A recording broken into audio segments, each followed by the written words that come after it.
Understanding Legal Depositions, a guide for English learners.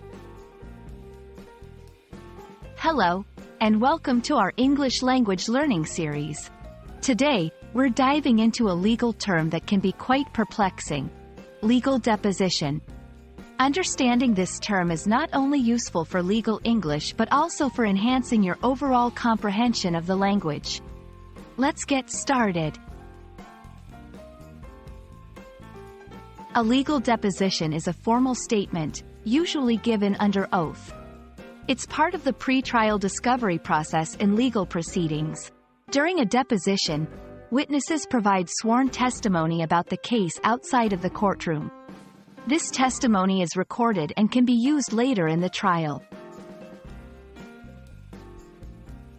The deposition usually occurs in an attorney's office.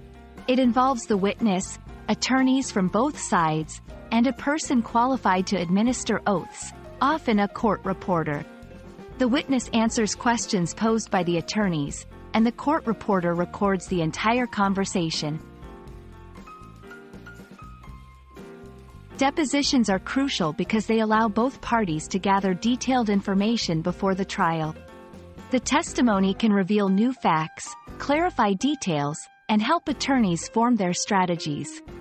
Depositions can significantly influence the direction of a legal case.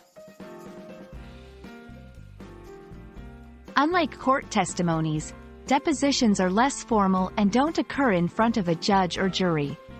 However, the witness is still under oath, making their statements legally binding.